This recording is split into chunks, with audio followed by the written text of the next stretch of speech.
Hi guys, welcome back to the Astro Imaging channel. My name's Adam, and today's topic is autofocus using Sequence Generator Pro. And I am fortunate enough tonight to have clear skies, so I can actually demonstrate under live clear skies. And I just found out that another person in the room has clear skies and they're drift aligning. So maybe we'll both, maybe our skies will hold out. But I'm going to jump right over to my Sequence Generator Pro screen, and any of you can interrupt me if you cannot see it. I'm going to flip back and just check. Looks like you can see it on my screen. Some of the text is reversed. I hope you can see it well, but even the reversed text isn't that distracting, I guess. Easy for me to say. So again, stop me if you can't see this. And for any of our live viewers, I've enabled the Q&A. So in Q&A, you can, or excuse me, the YouTube viewers, you can ask your questions in the Q&A or in comments, and I'm going to try and come around and get to each of them. So keep that in mind.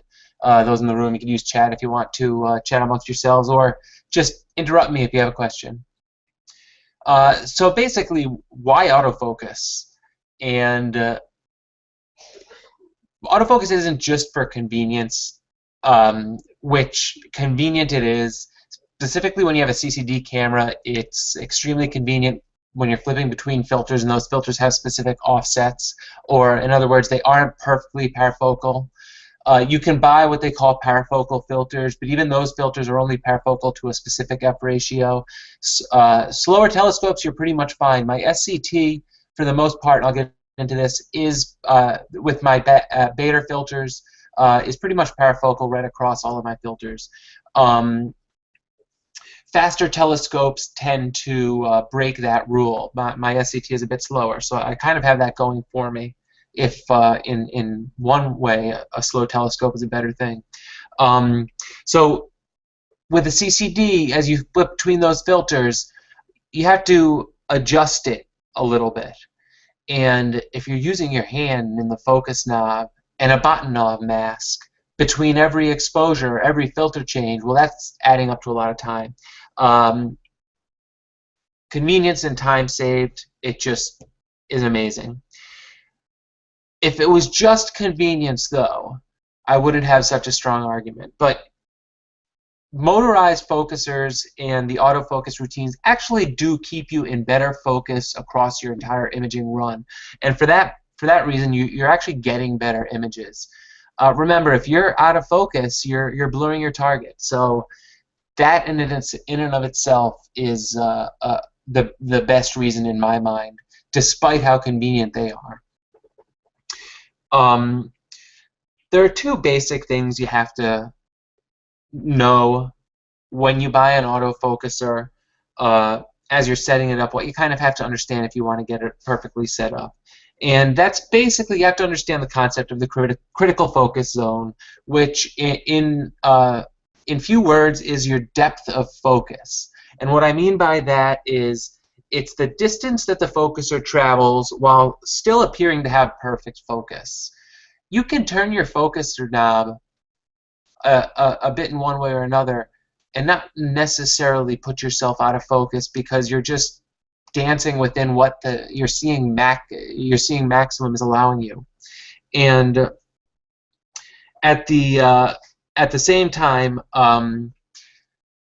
faster scopes tend to also have tighter critical focus zones. Now, if you need to determine your critical focus zone for your particular scope, you can use a calculator. You can determine it for refractors pretty easily. Reflectors, depending on the reflector, the SCT has a 5 times magnification factor, which I think makes the critical focus zone tighter. But in general, I think that's the way it is. If anybody knows that that's wrong or has a better answer about that, they can interrupt me. But that's how I understand it. So that was one of the terms. The second term is a step size. And the step size is the distance your focuser travels in one-step increments. And that's because every motor that comes with the focuser, the step size or the distance that it spins in that one-step increment is going to be slightly different. It's a very, very, very small number, but it's slightly different for every focuser. And at the same time, depending on, I don't even want to say the gearing of the focuser, but the way your focuser is set up and the gears that are attached to it, it could change the step size from one telescope to the other if you're using the same motor. So that's something you have to keep in mind. But it's, for all argument's sake, the distance your focuser travels in one-step increment. When I read sequence generators' help guidelines to determine your step size, they suggest putting a dial caliper on your focuser and racking it out a fixed number of points and seeing how far it's traveled. Well, I have an SCT, so I can't put the dial caliper inside of my telescope, so that was a little bit confusing for me. And in the end, I did all this math and I came up with my figures, and I want to say that I ended up pretty much disregarding them and coming up with what I determined through trial and error to work a little bit better for me. They gave me a start, but I still spent a good couple days tweaking and figuring out exactly what my settings were. My SCT requires a lot of obscure, I'm not going to say obscure settings, but different settings than your other telescopes, maybe due to the moving mirror, and you'll see some of those as I go into it. Right now, you're just watching one of my imaging sessions, and I kind of like this. Well, I have to admit I'm a bit tired, but I kind of like this time change because it got dark at 5 o'clock. I was imaging at like 5:45 today, and I've been imaging for 3 hours now, so I'm getting some good time in. And basically, I'm running an imaging session, and I have autofocus set up. And if you look up in the right top area, you see my focus control. And I may be getting ahead of myself, I may be doing this backwards, but that's what I watch when I'm looking to have my autofocus, when I'm running my autofocus sessions and making sure that they're working properly. You can see the temperature is 1/2 a degree Celsius, and the last focus temperature is 1/2 degree Celsius. So that just means that, and last focus time 8:57. So what that tells me is the temperature hasn't changed since the last time I focused. Okay, what does that all mean? You have your, you've bought your focuser. You're setting it up for the first time. Don't just set it up and jump into Sequence Generator Pro. This is something Alex says has to work independently before it works with everything else. So make sure that your focuser works with the independent ASCOM driver before you even try to get it set up in Sequence Generator Pro. If it's not working with ASCOM, it's not going to work with Sequence Generator Pro. When you get your focuser set up and it's working in ASCOM, you're going to end up going to your Equipment Profile Manager. And I'm assuming you're somewhat familiar with Sequence Generator Pro. If you're not, there's some more basic tutorials you could probably find on it. But the Equipment Profile Manager is basically all of your possible setups that could change certain things. So if you have a focal reducer and you sometimes use it and you sometimes don't, then you have to set them up separately so that you can just jump right in and do it. Tonight I'm using my STF and Edge with the focal reducer. So I click that. See, I have all of my camera settings in there. But the ones I'm mainly concerned with right now are focus. In Sequence Generator Pro, the Equipment Profile Manager is basically your permanent equipment setup. I would say set it up in here at your initial basic settings and hope they're right, and then do most of your tweaking in Control Panel and keep good notes, because in Control Panel you're doing it temporarily, and you might just want to revert to whatever you're having the Permanent Profile Manager. But the Control Panel has a lot of the same settings, and I'll show you some of the little nuances and distinctions. But you've got your focuser set up. You've set it up for the first time. You throw in your fine focus step size and your coarse focus step size. That's basically just for you. how tight do you like your fine focus to be? How large do you want your coarse focus to be? It's basically opinion. I've never used this. I guess you could set up a focus reminder so that it reminds you to focus. It's probably if you don't have an autofocuser, but actually maybe it is. I don't quite know. Oh, and I'm jumping ahead. You do, of course, have to select your focuser in the ASCOM drop-down box right here. I drop it down, and you can see it gives me a few options. There's a simulator, so you can practice on some stuff.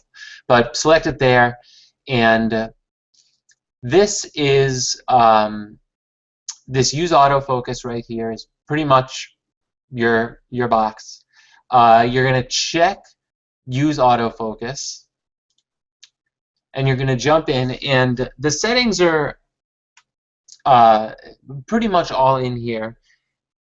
And I'm going to take a step back because when you're setting up your focuser, you have, in my mind, you have three main options for the focuser, or for the way you're going to focus. You can autofocus per filter. So every time you switch filters, or in whatever determined way you want to do it, you're going to autofocus. You can autofocus with filter offsets. So you can autofocus with one filter, and knowing the offset to focus with the other filters, you can program them in, and you can focus that way. If you're using H-alpha or narrowband filters and you just want to focus with your luminance filter, you want to take a 5-second exposure, be done, calculate the offset, and have it spit it out and be done quickly, that's the best way to do it. The third option is temperature compensation. And when I first bought my focuser, I envisioned myself using temperature compensation, and I thought, oh, it's going to be that easy. And it's funny how you don't read things until after you buy the focuser. And then I read temperature compensation isn't quite as suggested, isn't suggested as much as using the other two options, or more specifically, autofocus with filter offsets, which is the primary and probably the best way to do it. Your filter offsets are pretty much fixed. They're not really they're not temperature reliant. So that takes a little bit of advanced effort, but it doesn't. But it also saves you a lot of time under clear skies. 5-second exposures rather than 15, 20-second exposures for narrowband every time you focus, which may be 7, 8, 9 times a night. I'm on my 4th time tonight, I believe. But going through those three options individually, let's say you choose to autofocus per filter. Why would you want to do this? You haven't calculated your filter offsets, but you want the tightest focus possible, and you basically maybe you're just using RGB, so you're shooting all your R's, then you're shooting all your G's, then you're shooting all your B's. So it kind of works in your workflow. So to do autofocus per filter, you're pretty much just not going to check autofocus with filter. Because what autofocus with filter is going to do is automatically force it to always focus with the filter you've selected here. Now, most people are going to have their luminance filter selected here. I don't have a luminance filter. Or I have one, but I don't keep it in there. I just don't shoot luminance. So red is my second best option. So, but if you're doing autofocus per filter, you're not going to check that. You want it to focus with the filter that is in the filter wheel at the time. So that's basically the first thing you're going to do. And the next thing you're going to do, and this is if you wanted to focus every filter change. If your filters aren't parafocal to your comfort level, then you are going to want to autofocus on filter change, which is this checkbox right here. I don't really use that, and I don't really see it as being helpful. In fact, the autofocus per filter, I use a modification of that. I don't mind autofocusing with my H-alpha and O3 filters. I use 15-second exposures, but I usually only shoot H-alpha one night and O3 the next night. So it's not like I'm jumping from R to G to B. I just focus one filter at a time, and I shoot one filter at a time. But that autofocus with filter is kind of attractive because you don't really have to worry about it much if you're using parafocal filters. And I've determined my baiters to be parafocal in my SCT. I think I already said that. And I at the same time, you can set your exposure times for each filter in the filter settings. And this is a little bit confusing. I'm going to jump out and show you because I always lose this. But if you jump out, I'm still in the equipment profile manager. And just for the sake of argument, I'm going to jump out of the equipment profile manager. I'm going to go into the control panel. Same options. This is just more of a temporary thing. And you can see in here, use autofocus instead. But I'm going to jump over to filters and click define filter list. And right here, it shows you your your autofocus exposure. And you can see I use H alpha in 03 15 seconds, RGB's 10 seconds. I've gotten away with 5 seconds in the past, but my mount tracks really well. I like a slightly higher SNR, so I do boost that a little bit. Occasionally I like to boost my 03 and H alpha above that, but it's been sufficient for recently. So that's pretty much where you set your exposure times for the filters. The second option of the three that I was talking about, autofocus with filter offsets, would be using a Botanov mask. You use the Botanov mask or the autofocus routine to determine those filter offsets. Now I'm pretty sure that this button right here, Set Focus For, is the button you would click to set the focus offset for that filter for that particular step number. My current position is 38,952. I have the H alpha filter set. Let's say I had just run an autofocus, and I know I'm perfectly in focus for the H alpha filter. I could click set focus for the H alpha filter. Then go to my O3, do the same thing. My R, my G, my B, do all the same things. Assuming the temperature was pretty stable, then I should have a great set of filter offsets. And where do those get put? Those get put in this, placed in the same exact spot as the autofocus expose time, the filter setup. For me, that's confusing. For you, maybe not. But they do put it in here. You'll notice all of these are the same for me. I've determined them to be, I've determined my filters to be parafocal. They're not 100%, but I really, every time I go out there and I put my Botanov mask on, or I even use this, it's so close that I'm just not comfortable switching it. It'd be like off by 20 here, by 20 here, 40 here, and I don't think it's anywhere near within my critical focus zone. So it's convenient for me to just leave them where they are.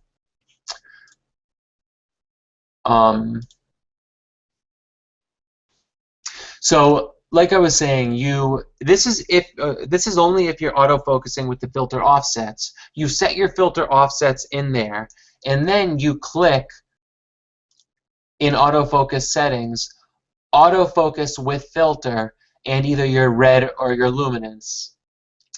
When you do that, you're using a filter that is going to pass the light quickly, is going to saturate the stars quickly, and it's going to just ingrain them in the CCD so that you can measure the half-flux radius, or Sequence Generator Pro can measure the half-flux radius quickly. And I'm going to show you a focus routine. I'm actually I'm watching my temperature. My temperature's pretty stable, which it never is, but I was hoping one would pop up as we go. But that when you're using the filter offsets, it's pretty simple, and it allows you to get your 5-second exposures and have it work. You go through the 5-second exposures quickly. Maybe the autofocus routine takes you 2 minutes, and then you're right back to imaging. You're not wasting much time. Instead of using this, let's see where I am. Instead of using this set focus for, you can write down your numbers and then plug them in where I pointed out. The third option is temperature compensation. And like I said, I had planned on doing this right off the bat. In fact, I'm remembering now, I set up my focuser, got it all working, and there's a temperature compensation wizard. temperature compensation trainer, and I clicked it and I opened it up, and it's going to, I believe, constantly autofocus on a particular either star. I'm almost not sure of this, but it required you to watch the stars or the sky for a 5°C change to set up. Now this is just the trainer. You can do it manually, and at this point I have a better idea as to how many steps it travels over a particular number of degrees. But waiting for those that was unreasonable to me. I don't get 5°C changes many nights, so I thought it was going to work for me, and it just didn't work out the way I was planning. So I didn't jump right into temperature compensation for that reason. And I figured, okay, as I go, I'll determine my temperature compensation step size. The more I've come to learn, temperature compensation is always chasing the temperature. It's more reliant on the rate of change as opposed to the actual temperature as to what's outside, because your telescope is always equalizing with the outside, but maybe not as fast as it's dropping. So it is better to just use the actual images to tell you what's going on. So for that reason, I haven't used temperature compensation. Now, there are a lot of nuances in every system, and for a lot of systems, temperature compensation is probably going to work really well. It's just a matter of how stable, stable is your system, or how predictable is your system? How predictable is the change in focus of your system? If it's very linear and it changes the same amount over a set period, then it will work. With some systems it works, with some systems it doesn't. And with my particular system, I have an SCT. Actually, I'm going to stop now and ask if there are any questions, and I'm going to jump. I don't think you'll see this, but I just want to jump into Q&A and see. Nothing in Q&A. Okay, looks like we're good. Stop me if anyone sees any questions. So there are lots of nuances with every different system. I have an SCT, which is one of the more complex systems. I always say, people will say when there are arguments over whether an SCT is a good telescope or not, people always argue one way or another, but in general, an SCT is a complex telescope, and there are a lot of things going on. So to overcome some of the complexities, I use specific settings. And backlash compensation, yes, backlash, it drives us nuts in declination. And now we have to think about it with our focuser. It's actually the mirror traveling on the focuser. I don't know what's it traveling on the screw drive, I guess. But the distance between that will cause a little bit of mirror flop. And I'm not talking about mirror flop like drifting through the sky. What I'm talking about is mirror flop only as you're focusing. And it really wouldn't drive a deep sky guy nuts, probably drive a planetary imager nuts. But it does tend to confuse SGP because it does wobble the mirror a little bit. And for some reason, SGP doesn't allow you to put a couple-second delay in there between moving the focuser and starting the image. It just does it almost immediately. So I've needed to use backlash compensation, and there was a bug in my focuser when I first got it. In fact, there was a bug in the firmware of the focuser when I first got it, and only a month ago, or maybe 2-3 weeks ago, did they fix the bug, and all of a sudden backlash compensation works for me. But I did determine that after starting with a backlash compensation step size of about 50 and jumping it up to 100 and then jumping it up to 150, I realized I had to be up in the 300-400 range. So backlash compensation on an SCT could be considerable. If you're using a Moonlight focuser, or a premium focuser with a motor drive, you might not have to concern yourself with backlash compensation. And that's a very attractive consideration with those focusers. Since my focuser goes on the knob of my SCT, I'm still dealing with the nuances of a moving mirror. I haven't quite eliminated that from my system. I'm using a motorized focuser, so I can't lock down my mirror. I have no way to unlock it. So I rely on the OAG to overcome that, and I rely on autofocus and backlash compensation to allow me to focus with that. Let's see where I am. I'm in autofocus options. I actually want to... Okay, so down here is temperature compensation. Again, I don't use that, but if you were using temperature compensation, you would have to tell them how many steps per degree do you want the focuser to move. Like I said, you're going to have a better idea as to how many steps per degree you're going to move your focuser after you get all this other autofocus stuff working, in which case, if you determine your system to be very predictable, then use it. Try it. Tell me how it works out for you, because if it works, great, it's a better way of doing it. But if it isn't working for you, then you're going to be using autofocus. So you've got it all set up. The step size, first of all, you're going to have to choose how frequently you're going to want to focus.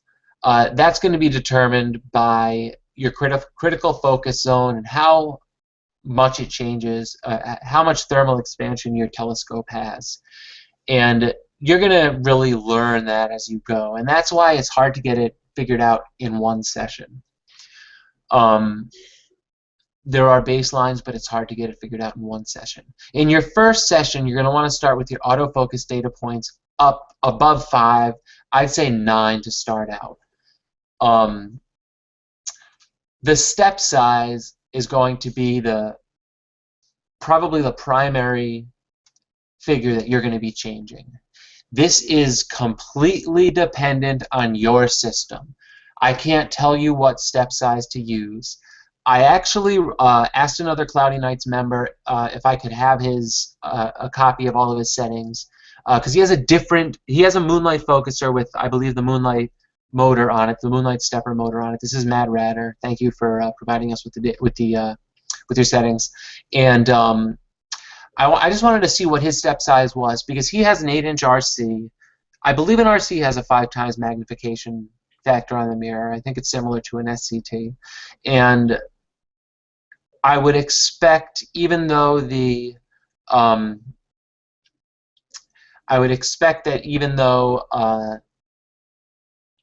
systems are slightly different, I would expect that we would have similar settings. But the step size is completely dependent on the motor.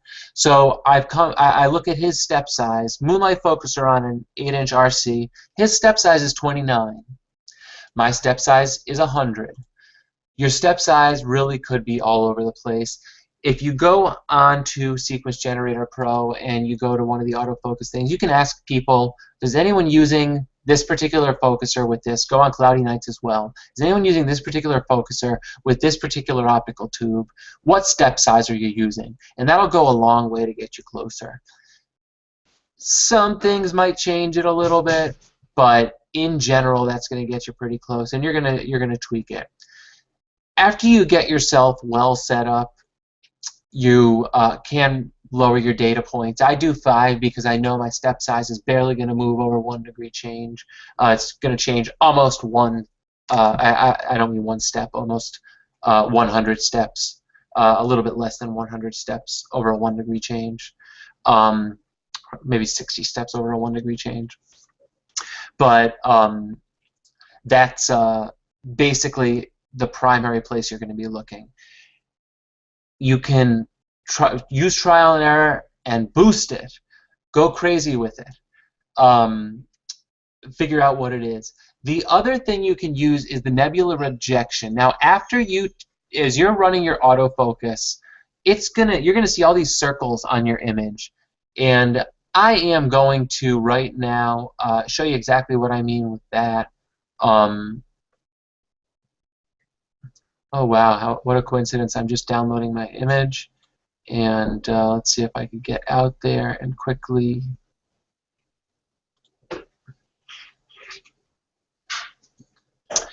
dithering.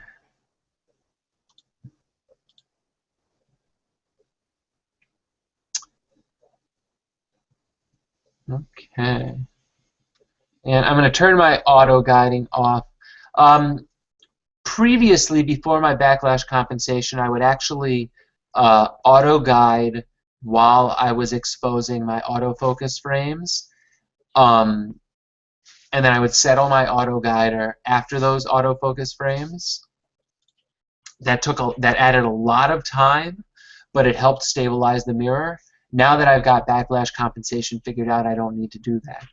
But so I'm just kind of turning auto guiding off manually so I could simulate that. And right now I'll show you, I have my H-alpha filter in there. And what I'm going to do is, you can see my current focuser position, and pay attention to this right here, this current focuser position. I'm going to run autofocus. My window disappears, autofocus pops up.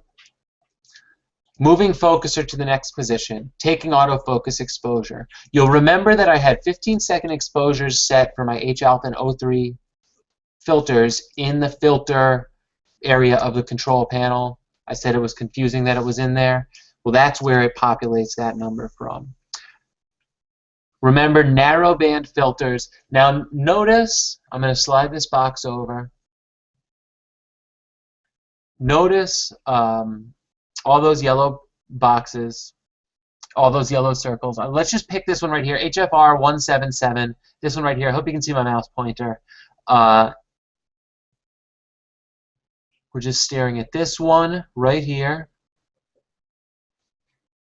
as my focus comes in 1.63. So it went from 1.77 to 1.63. That's just one focus point, but it is representative of what's going on with the graph. It just dropped to 1.41. So what's happening is my points are getting tighter. It does average them out over the entire image. You have to be careful because you might pick up hot pixels, particularly with narrowband. I see it is a little bit aggressive over here, but I'm not unhappy with it. We'll see what happens with the rest of my exposures. I don't even remember what it is. One other thing that I forgot to mention is in the settings, you can choose to use the same stars between focus intervals, and I always choose to do that because it just gives you a more accurate reading. Now, I'm just looking at this, and you'll notice that my autofocus is complete. The current focus position up here has changed. The current focus position up here has changed to what this autofocus routine had determined to be good focus. Now, this, I did not get a good V-curve on here. In fact, if I were to add two more points, I would probably get a better V-curve. For the sake of argument, I'm going to do that. And, oh, I'm sorry, I have to close this. Just for the sake of argument, I'm going to add two more points there. I'm going to leave my nebula rejection as it is. I said I was a little bit aggressive, but we'll see what happens. Now, this time you see another bar in this area here. So it's spreading it out. I'm still using 100 steps per bar here in the graph, but I'm going to do 7 of them instead of 5. Remember before I only got the one red bar, but it did change my focus position. So it did actually say, okay, you're slightly out of focus. Let's do something about that. And it changed my focus position. Now that I'm using 7, it's going to take a little bit more time. H-alpha, 15 seconds per filter. I could be using my R filter. It would be giving me more SARs and a better sample, but I've experimented with this, and I'm comfortable using my H-alpha filter with 15-second exposures exactly as I'm doing it. I think that I'm getting enough stars in this particular region of the sky. when I notice I'm having an issue, then I might change it. Um, I'm looking at this V curve, and I'm going to say one thing. It's not as V-like as I'd like it to be. It's a little bit more of a U. It's not as deep. On the left side, it might raise up higher, but we'll see. Maybe it's improving. I think what they say is you like to have double to triple the bottom value, the bottom half-flux radius value, as the top half-flux radius value. I've never been able to achieve that. If I push my step size or if I push my number of focus points up that high, what ends up happening is my two focus points on the far ends of the graph end up losing so many stars that it just doesn't really register properly. So I settle for a U curve or a slight V curve where I get about 1.5 to 2 as opposed to 2 to 3.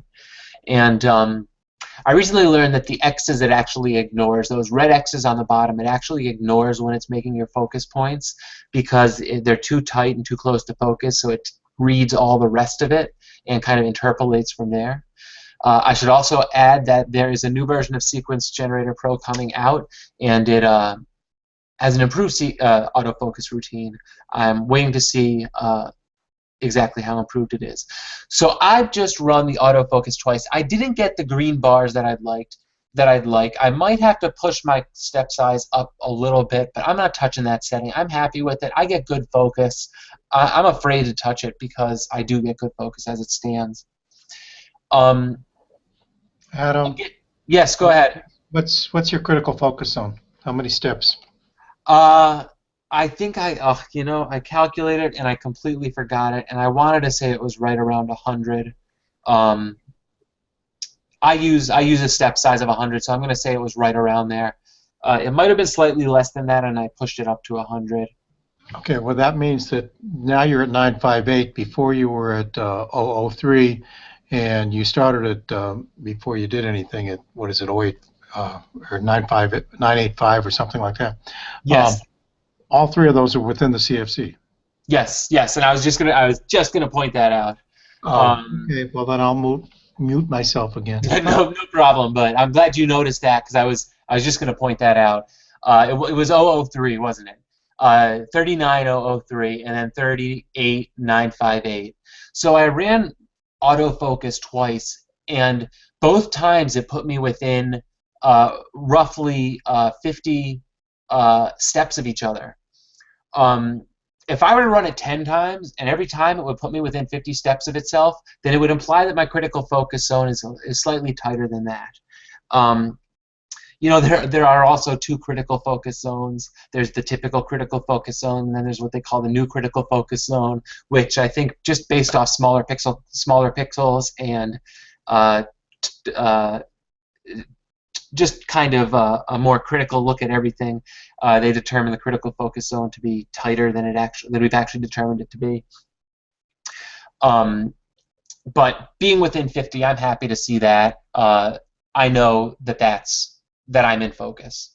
So that said, I jump back over to PhD guiding, and my let's see here.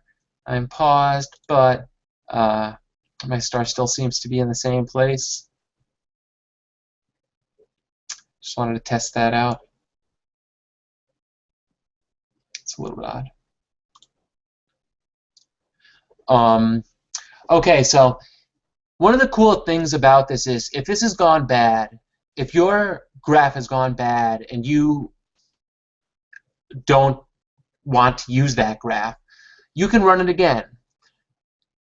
As well, if the graph has gone bad and you just don't want to run it again, when you click cancel, it reverts back to the position that you're in before you ran the autofocus. So that's like saying, oh, this is bad, and throw it away. If you close it, that keeps it. If you run it again, you're running it again. So they give you pretty much every option within here that you could need. I'm going to close that out. I'm happy with where my focus is. Sequence Generator Pro is pretty smart in how it does everything. You go to your auto guider settings, and you can pause guiding during autofocus. And when you do that, it'll automatically select the guide star when it's finished. Your settling options, if you're settling your auto guider before autofocus frame, settling options apply there as well. Like I said, I used that before I had backlash compensation completely figured out. Now that I have backlash compensation figured out, I just think it's a little bit better of a solution. This just took too much time for me. And in general, that's pretty much the basics of everything you could need to know about autofocusing in Sequence Generator Pro. I can't tell you your step size, but somebody else can, somebody that has a similar setup to you. There aren't many focuser manufacturers out there. There aren't many stepper motor manufacturers out there, so we're all sharing settings, and we're all using similar setups. So I suggest just asking, and you'll probably get an answer. But that is basically it. I'm kind of surprised because Sequence Generator Pro works, and it works well. There's one main difference in Sequence Generator Pro's focus routine, and I think it's one that they're actually proud of. They use a lot of stars in the field to focus on. A lot of stars give you a lot of samples across the entire field, and it also doesn't require you to slew to a different part of the sky. Some other programs would use one bright star. This uses lots of dim stars, and if it works, it's a better solution, and it works. So I'm really happy with it. I know when I first bought my focuser, I didn't anticipate the difficulty in setting it up, and it is difficult. But if you get the basics down, you get it set up. All of a sudden, you're running with it, and then it's working for you. And once it works, it works. You can confirm that it's worked, that your autofocus went well by looking over at your image history. You're going to see my star support actually dropped. Actually, I shouldn't say that. My star support was dropping, so it probably meant that I was going slightly out of focus. You can see the temperature dropped. We've hit 32 degrees here, 0 degrees Celsius. But that's what I watch. And if my focus routine has gone bad, I'll probably see a bump in that. I'll probably see my star support drop in 1 frame and then stay down for 3 frames and then jump back up. So that tells me that I have to look at those 3 frames because maybe focus was bad. It doesn't happen so frequently. If it's a cloudy night, I've been trying to shoot through the clouds for the last month, it seems like. So if it's a cloudy night, that comes into effect. But for the most part, Sequence Generator Pro tends to nail it. If you have issues with it, go on their board. They're happy to answer it.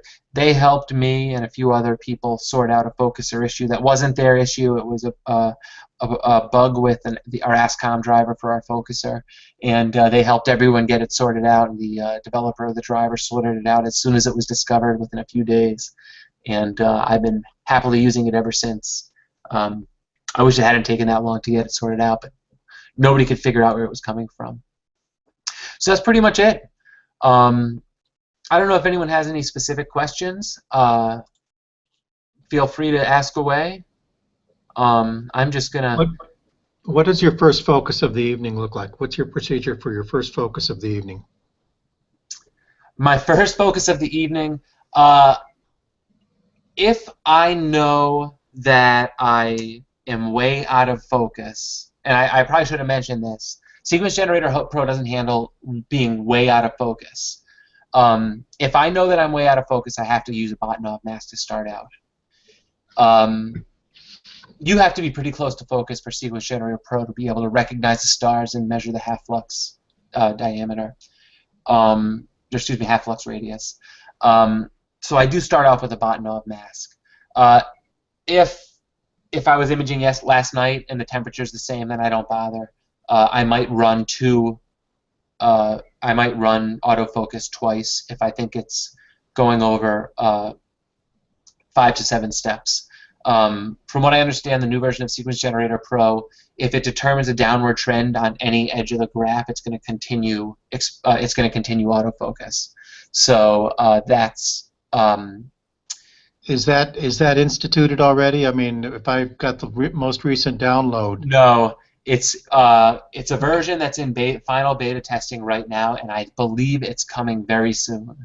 Okay, that means that if my graph starts someplace and then just takes a sloping line, either sloping upwards or sloping downwards, well, then instead of going back to the best focus, which is basically either the beginning or the end of that line, depending on which way it's sloping, it will run a second run. It'll establish the last best focus, which was the lowest point on that slanted line, as the middle point, and then run the focus system again, right? Yep. In the new release that hasn't come out yet. Yes, yes. Okay, because that's one thing I want to tell people about is when you're first focusing of the night, watch it, and unless you get at least a J or a U, you got to have. It's got to turn the corner and start coming back up one side or the other. Then you need to run it again. Yeah, that's the one thing. I think some other programs are a little bit better at handling that, and I think that's the one thing that they really want to try and improve in this upcoming version. Now, the other thing is, I've noticed that if it's not fairly much in focus in the first place, it seems that it'll go out and it'll look for stars, but since so many of them are out of focus, it doesn't even recognize them as stars. So it only averages those that it does see, and it gives you whatever number it gives you for that, and that's a false number.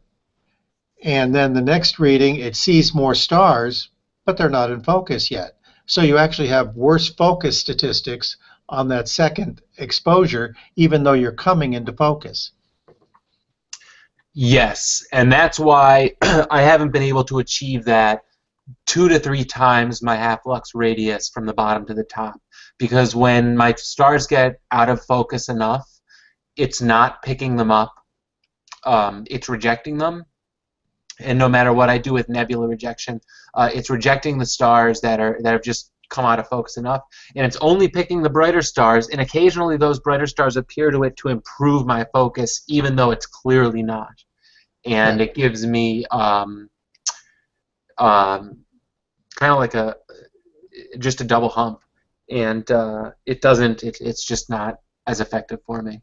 So it's one of those things you really have to watch. You start to learn how your system kind of works through it.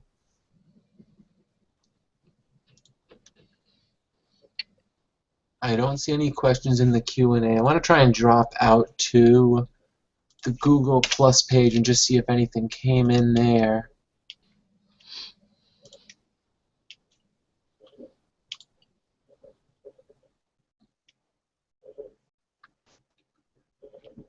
Nothing there.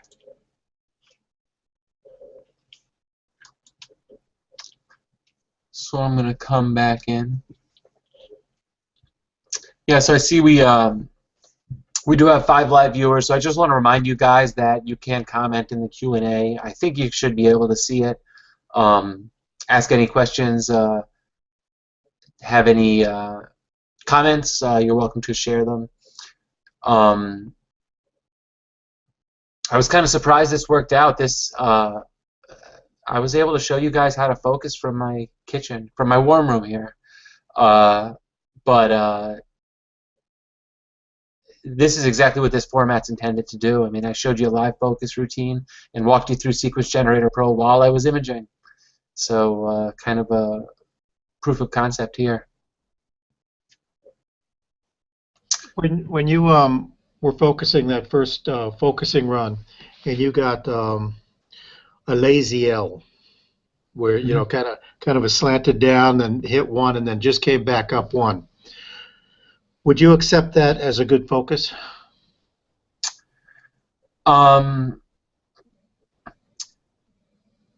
If it was my first focus of the night, I would probably run it again. I'm watching the trend as to which direction it's moving as the routine's coming in. So I kind of can anticipate. It's just like as I was saying before, you're going to have a good idea as to how your system adjusts to the temperature after you watch the autofocusing work over the course of the night. And so if it's moving in the direction that I expect, then yeah, if it's moving down, then I'm happy. In your discussion of when you focus, I think Mhm. I mentioned this last week or the week before that I take narrow bands that are half hour long, and so I take 2 of them, and I just refocus every hour with the new filter when it comes up. There are plenty of ways around that, but both my scopes here and in the desert are pretty stable temperature-wise as far as I can tell. They don't change too much in the course of the evening. And my filters are nominally parfocal, but you really should refocus every now and then just for the heck of it. And so I just decided on an hour. When I'm out in the desert, taking the 5 to 8 minute exposures, I'll take 10 or 12 of them before I change filters and refocus. And that usually serves me pretty well. And so I don't have to get involved in a lot of the temperature compensation and stuff like that. Now, if I had a more temperature finicky scope, I might change. If I had to worry about other things, maybe I might focus more often. But I'm happy with focusing pretty much once an hour. So it's just a piece of old man advice, I guess. By the way, Yeah. my step sizes are like 3 and 4. So I've got a completely different type of configuration for my Three. step size. Or yeah, my step Really? size between autofocusing. Huh. What you do on a RoboFocus is they've got 55,000 per inch or something like that. But then you group the micro steps into larger steps, and it's the larger steps that SGP is asking for. And so I have X number of micro steps compose one actual step, and then for SGP's purposes, 3 or 4 of them constitute one step. Okay, so you're right. I saw asking in there who's got the focusers setups for so and so, and I said you can't say so. I mean, you not without knowing the tube and everything else. And the mechanics of your focuser, you simply can't say what the steps are going to be, what the setup steps are going to be. Yeah, that was a surprise to me. And now, at this point, I found like the 2 other people who have pretty much the exact same setup as me, and share notes with them. Where you've got a add-on focuser behind the Schmidt-Cass, right? You're not trying to focus with the knob on the Schmidt-Cass, are you? No, I'm focusing with the knob. Yeah, I have the Rigel Systems focuser on the knob. I didn't do the Crayford add-on. Okay. Um, I I considered it, but I don't know. I haven't done it. I have some concerns about the way the focal reducer will work, and then backspacing and. And that's a relative focuser then, as opposed to an absolute focuser. It doesn't No, use a stepper motor. no, it does use a stepper. It is a stepper motor with a gear on there, Okay. but it's just mounted on the knob as opposed to mounted on a Crayford knob, I guess. And you get good repeat validity on that. I mean, every time you tell it to go to X, it goes right to X, and the When mirror I goes to X also. when I use backlash compensation, Okay. a high enough backlash compensation. If I don't use a high enough backlash compensation, no, not at all. In fact, I was struggling because as I was trying to set my filter offsets, I was using the autofocus, and I wasn't using backlash compensation. And I noticed that my filters were off by like 200 steps apiece, and I couldn't figure it out. And then I would go to one, and my numbers didn't add up. My offsets didn't add up. And what I realized was I was dancing within that backlash zone, and it just did. I needed to boost my backlash considerably. Okay. That's I why. That's why I like SCTs after you overcome all their issues. the I was at a funeral today, so I came in late. But the did you go over how to run a program to compile your filter offsets? How to run the program to a How to run computer? how to run a sequence. You can set up a sequence in Sequence Generator Pro, and from that determine your offsets very easily. In other words, you set up a sequence where you tell it to take a 15-second exposure of in on each of your filters, and you get the best focus for each, and you tell it to Autofocus and filter change. do it over and over again. You do it 10 times for each filter, and you tell it to focus on each exposure. And then you read the history of what the focus positions are. And that you will then get okay, red focuses at 37, blue focuses at 39, green focuses at 37, L focuses at 38. So you know that what the offsets are then. You do a little bit of averaging and stuff like that, but then you know what your offsets are. But you just do that with Sequence Generator Pro. Build a sequence that tells you to go out and take a bunch of pictures with the 4 different filters and report in your image history. Is it in the image history or where in the statistics what each of the focus positions is? And then you just record them in a spreadsheet or something, and boom, you've got all that stuff averaged out. I hadn't considered doing that in a sequence. I always wondered why they didn't include a filter offset wizard, because that does seem fairly simple for them to have done. Maybe they wanted somebody to have a sense of accomplishment, like they figured out how to do it themselves. Yeah. I mean, those guys really take care of us, you know. Maybe it was like Daddy saying, "Come on, you can ride this bike."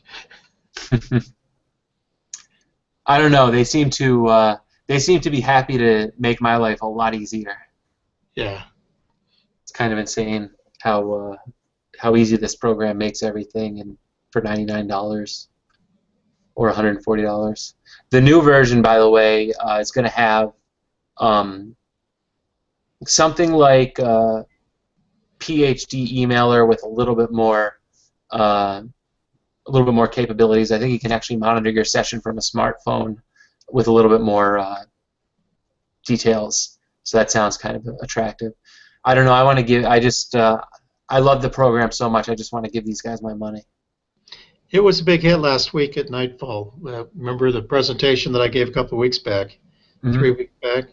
I gave the cleaned up version of that, and we had about 30 people there, and we had some good questions and stuff like that. So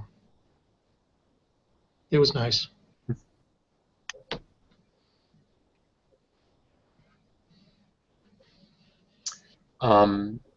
I spoke with a fellow club member who, the club member who designed CCD Navigator, and he said it's not compatible with Sequence Generator Pro, but he'd be more than open to let the Sequence Generator Pro guys develop a kind of way to integrate it. So we'll see. Well, at some point, I'll suggest it to them when they don't have so much on their plate. But if he can output his data the same way that AstroPlanner outputs it, should be able to pretty well. It's probably just some kind of common delimited format, don't you think? It is, yes. He actually gave me the details of it, and I'm reluctant to dig too deep into it because I have a feeling I find myself programming, and I haven't done that in like 15, 20 years. So, and I have more on my plate than I can handle right now. I'm seeing a question. Does SGP weigh the stars in the center more than the stars around the edge? Can you have Sequence Generator Pro ignore the outer 10 or 20% of the stars? Tim? Yes, you can have Sequence Generator Pro ignore the outer any percentage of the image, and that's good if you have major vignetting or anything. So I don't believe it weighs them differently, but you can select from the center. So I think that answers your question well, and probably in the best way possible, because the answer is yes.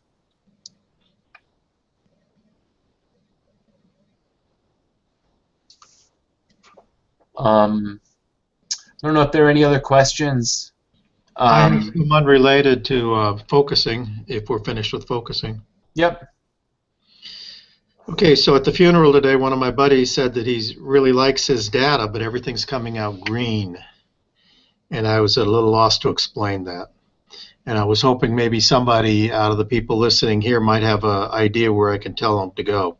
He's using an SBIG one-shot color, and I'm not sure exactly what else happened, but he was asking me how to calibrate last weekend in Maxim DL. And so I told him how to do it, generally the stacking procedure and stuff like that. But the one thing I'm not familiar with is one-shot color. I told him to check the box that said, what's it with the color separation? Do you separate the color? What is it? Debayering? Yeah, the debayering, but what it's called something. Convert color. Check the convert color in Maxim. And he did that, and then he got it, but he says everything's coming out green.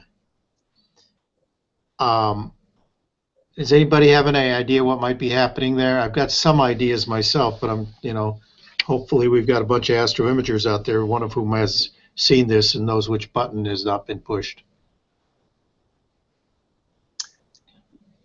Everybody's staying on mute, huh? Yeah, I'm not familiar with Maxim, and okay. My OSC experience is DSLRs, and I was mostly using Photoshop with that and DSS. Okay. I wonder if I don't know about Maxim. I wonder if it could just be color balance. You know, what I'm thinking is either he's looking at only one plane, one color, or what I didn't know is everything got a greenish cast, or is it a monochrome green and black? If you know what I mean. Yeah, I know what you're saying. If it's monochrome green and black, I think it's one answer. If everything's just really greenish, even the blue stuff looks greenish, kind of.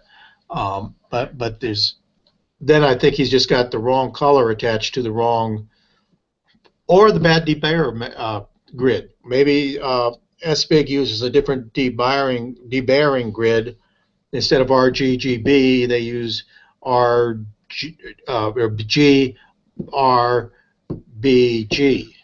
or something. I don't know. I'd have to, and I haven't seen what he was talking about. I mean, we're sitting here talking about one of our friends who passed away, is what we're supposed to be talking about. So, we didn't have too much liberty to talk about it too much. So, yeah, maybe you could send you a Dropboxy a sub, because maybe one sub would explain it. Yeah, that could be. Okay, well, took a shot.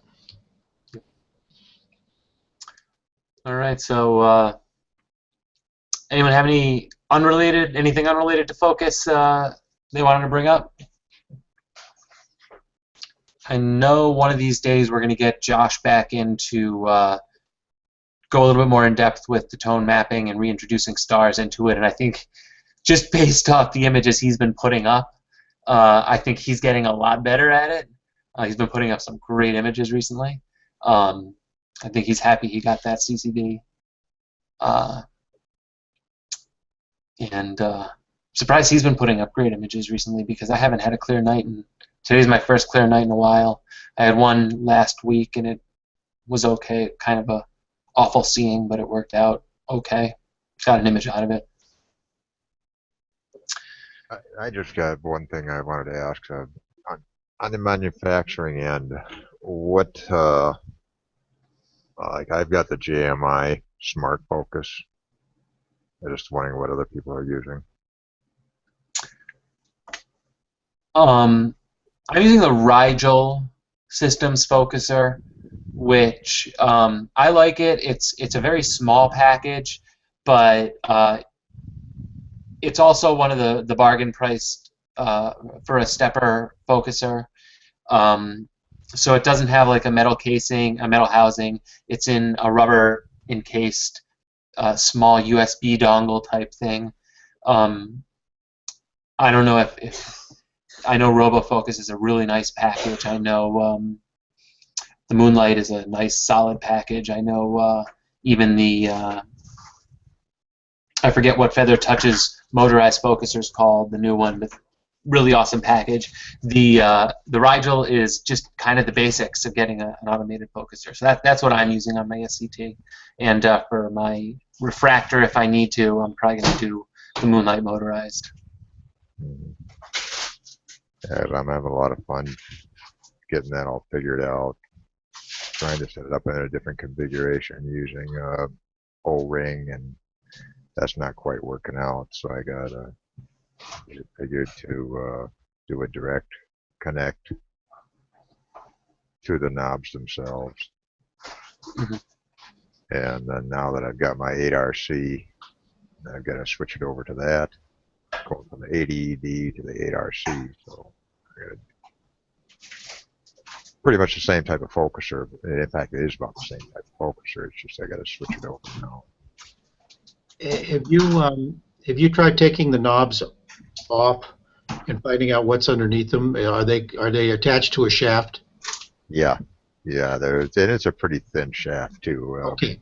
Then go down to your Ace Hardware and you can find brass shaft collars, and Okay.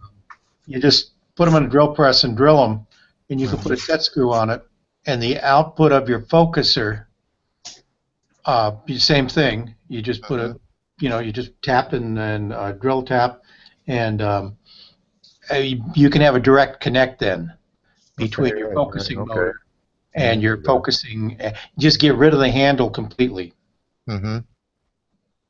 Yeah, I tried using that O-ring, and that's not working.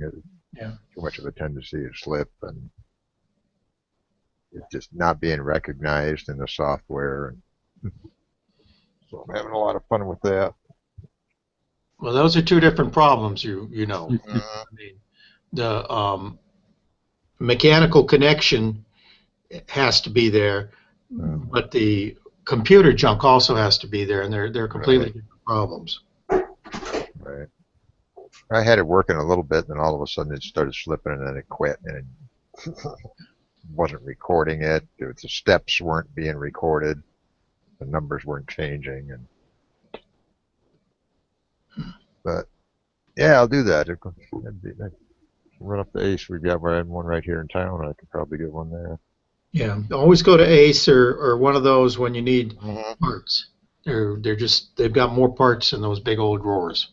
And if it was working and it stopped working, then check your wire. Check your USB if your focuser uses USB. Yeah, it started slipping is what happened. Once it started slipping, then the actuations for it loses track of where it is. Of the steps, yes, Okay. exactly. And it exceeds the travel. Mm-hmm. And once it's exceeded the travel, it gets all discombobulated. Mm-hmm. And it just quit altogether. Yeah. But a shaft collar, or they're an inch and a half, 2 inches long, made out of brass, and they come in various diameter IDs. And get one with a ID that matches your shafts. Right. You might have two different shafts, but that can be done too. And just a simple drill can change that. Since there's a microfocus, you don't want to be hooked up to the microfocus. You want to be hooked up to the. It's a moot point. Your stepper motor or whatever your drive is should have such small increments that such small steps that it doesn't care which it's connected to. Okay. I just noticed when I had it hooked up to with the O-ring, and then I had that hooked up directly to the microfocus knob. man, it was taking forever. Well, On high speed, it was really, really slow to get from one point to the next, just to go an inch. well, yeah, but you see, So your that's whole what I was wondering. focusing operation will take place over hundredths of an inch. You Right. don't ever need it to move more than a few hundredths of an inch. Hmm. Yeah, the initialization on there was taking forever, and then that's when the O-ring started slipping. And I figured, well, Yeah, I got to do something different. that can happen. Yep. Okay, thanks. By the way, after you've taken that, not the shaft collar, whatever it is, the Hmm. coupling, Hmm. you can loosen the set screw that holds it onto the shaft, and then turn it free with well, it depends on what kind of telescope you've got. On my refractors, I've got two knobs, one on either side, so Right. I can loosen the RoboFocus motor. The clutch on it is called, but it's not really a clutch. It's just you're loosening the set screw, Right. Yeah, loosen that if you wanted to do it manually. and then you can do it manually if you want. I Right. actually, you know, unless I take my scope someplace, and I never take the scope anywhere. Both my scopes just sit there all the time. Um, but it's like when I was first setting up, or if I change over to my DSLR and I've got to move it half an inch, I might do something like that. But if I'm using the same camera on the same scope, it never goes anyplace except for those few hundredths of an inch back and forth over the short the short focusing runs that it has to do. Hmm. Um, Yeah, I've got a pear-shaped motor too, so I've got to change the configuration of the clamp. they don't apparently take much to keep it clamped on. You don't have to have a real tough clamp to. Mhm. The RoboFocus is attached with something that you can just take and bend by hand very easily. Oh And yeah. yeah, when I reverse directions on my motor, RoboFocus motor, you can even see the plate flexing, but in fact it doesn't show up in the. It doesn't show up. Doesn't seem to show up anyway in the actual focusing. So. As I said, the plate that is attaching the focusing motor Right. to the telescope doesn't seem to be very substantial in any of my RoboFocus installations. Mm, okay. Yeah, that's actually the same. I've noticed with my Rigel is there's not much to them.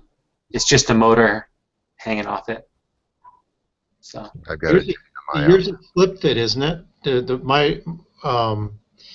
kind of a slip fit. It just kind of fits on there real tight. the gear slip fits on there, yes, Yeah. and then there's a bracket that holds the motor, which mounts on the gear.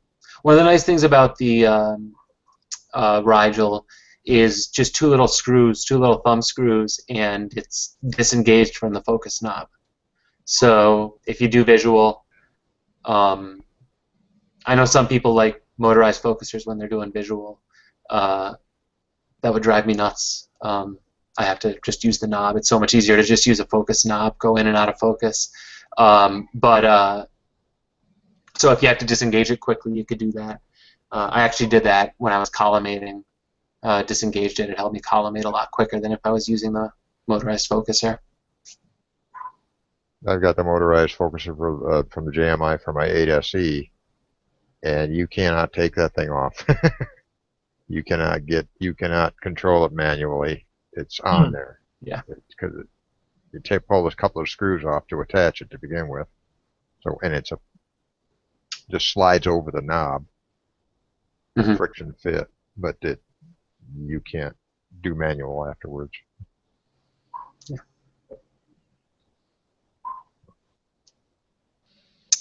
All right. Okay, gentlemen. Yeah, I'm going to check the Google page one more time, but I don't see any other questions. I do see 4 viewers, so I'm going to just say, guys, thanks for coming. I think this is going to be a night. Should be 11:44 with the time zone change here, but it's only 10:44. Got any ideas for next week? I know Josh is planning on getting something together, but I don't know if it's going to be next week. I'm going to try and chat with him about that. Unless you have any ideas, pretty much the first person who offers gets penciled in. But Yeah, I don't have anything right now, so. Yeah, I'll talk to him. If he can't come up with anything, I'll try and come up with a couple other Okay. options. Okay, thanks for all your work on this. Yeah. Yeah. I hope you guys are enjoying it. Thanks. Thanks to the people out there in on the YouTube broadcast.